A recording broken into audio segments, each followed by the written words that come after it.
At Sainsbury's, we've worked with Chris on a number of projects. The first one that springs to mind is what we would call an end-to-end supply chain project on citrus fruits and oranges.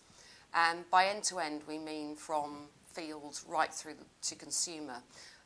What we looked at in the work that we did was literally every step of the journey to dismantle that supply chain and understand how we could make it more efficient and therefore more sustainable. And that was looking at everything from the social sustainability of the communities we were sourcing from, the economic sustainability of the supply chain model, including logistics, and the environmental impacts of that supply chain in terms of the impacts we were having on biodiversity, soil, water, carbon, etc.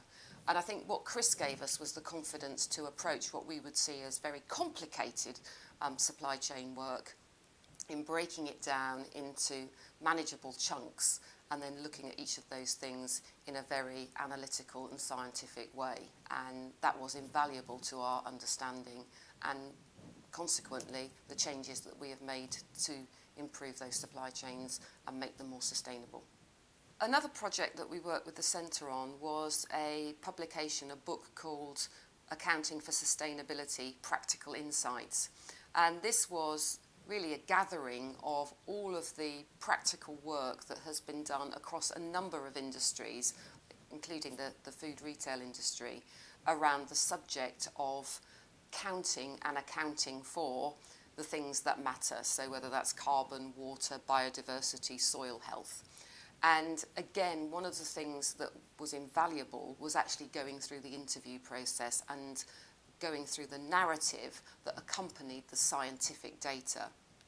What that did was made us think very hard about how we approached the whole subject as a business, because they interviewed everybody from the chief executive to the chief financial officer all the way down to the product technologists and the supply chain and logistics managers that take part in bringing product from all over the world to a Sainsbury's store.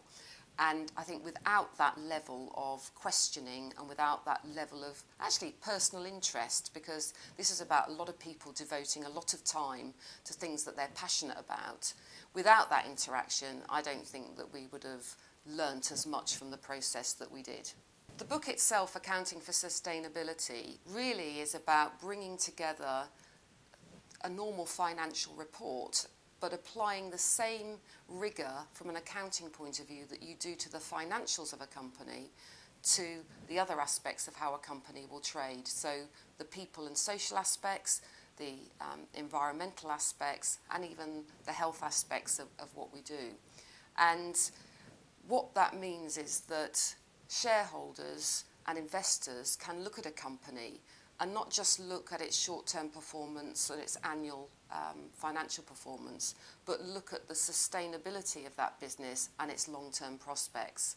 So not only by pulling those two reports together, which we are now doing at Sainsbury's, can we give our shareholders and investors that information, but also forces us to think about those things too. So it's not only great news for the people who invest in our business, but great news for the people who work in our business too.